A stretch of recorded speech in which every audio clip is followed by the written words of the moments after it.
That's right. I mean, you're always growing as a musician.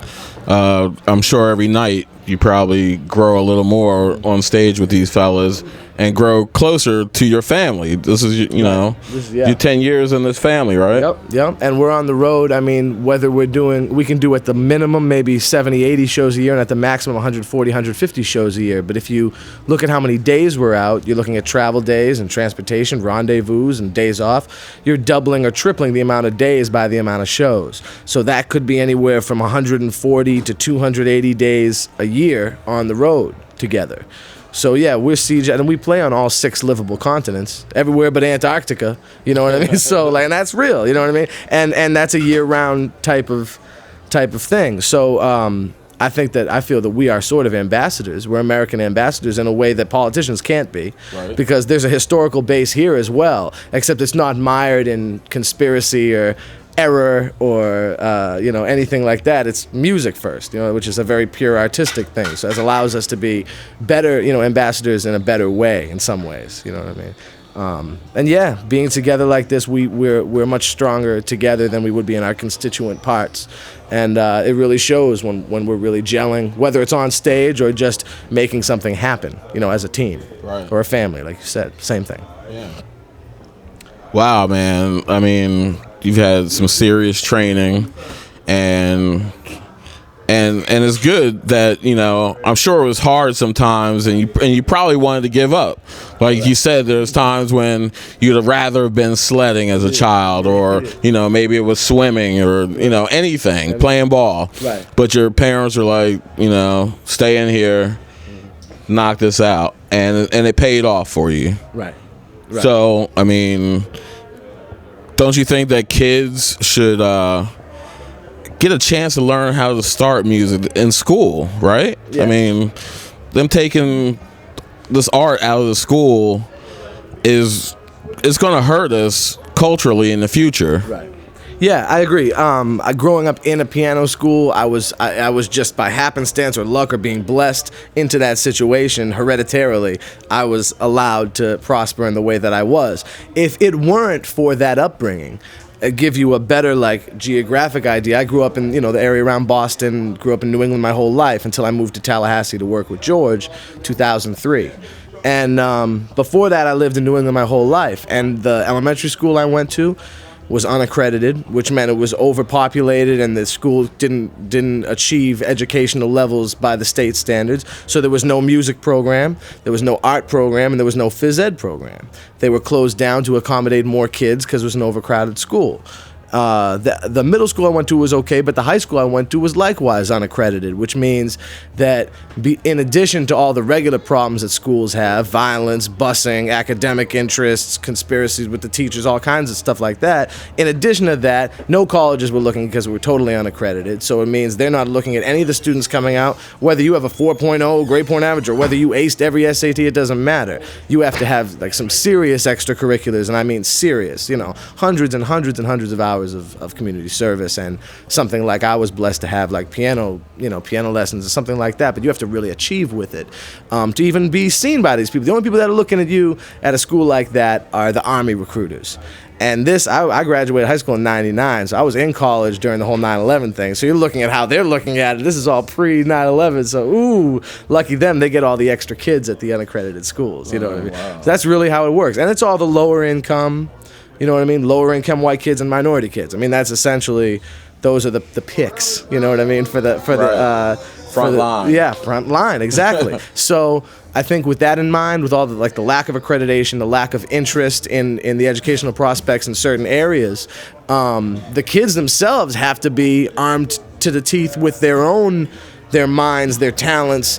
They have to find the things out there. Sometimes it's not in the public schools or the private schools for that matter. Sometimes it's in the community. Sometimes it's with if you know somebody who's a musician. I mean, things like that on the level of, like what my parents had with the piano school, or, they were talking about the School of Rock and all those types of things, community outreach programs. Those are a lot of times the best way for kids these days, because we can't always count on the schools to give them what they need. And I graduated a long time ago at this point, and it was even like that then. So it's probably worse now in a lot of ways, Sure. From place to place. So. All right. Well, I mean, we got into some heavy conversation here, Dan. And it's all beautiful, man. It's all love. Maybe we'll get you to stop through Arlington sometime in the near future, and maybe drop like 4 or 5 on us on the show. That's what's up. And that would be real cool. I'd be definitely down with that. All right. All right. So here we are, Freedom Village, still backstage at Parliament Funkadelic, 2013, February 11th. Thanks for tuning in. Much love to everybody at the Yippee. Much love to you guys for coming out. Thank you.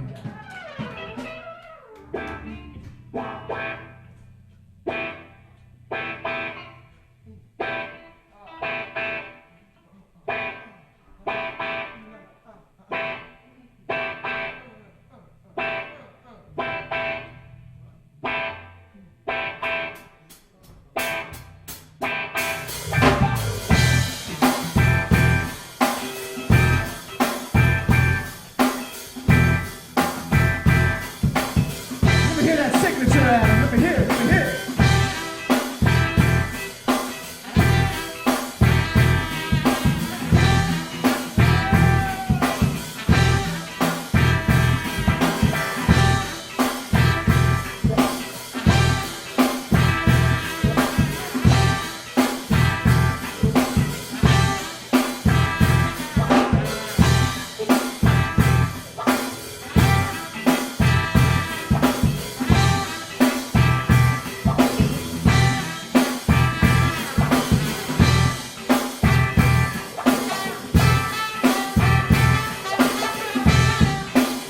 What you say, Adam?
Bring it down. Giving it to Mr. Adam Troll. Check out his album out right now, Blue Cast Catalyst. Badass. Yeah, he wrote the line.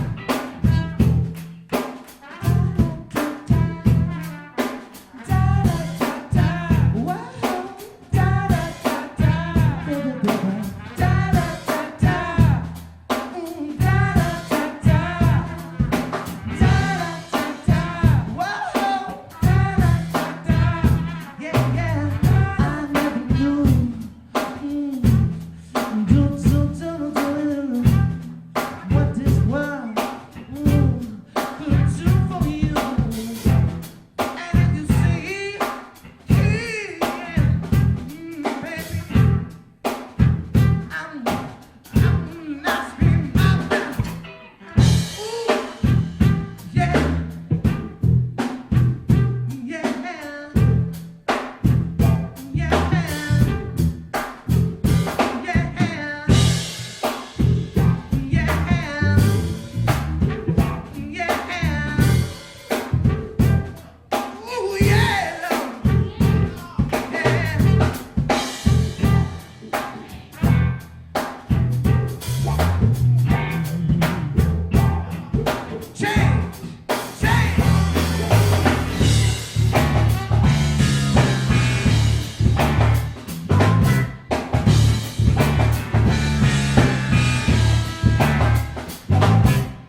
guitar. Give it up.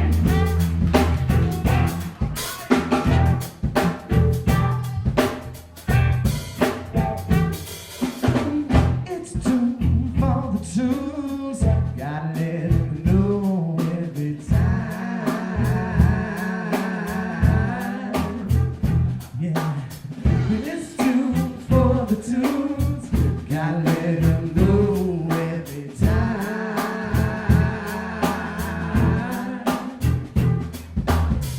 It's tune for the tunes. Gotta let them know every time. Everybody, shh. It's tune for the tunes. Gotta let them know every time.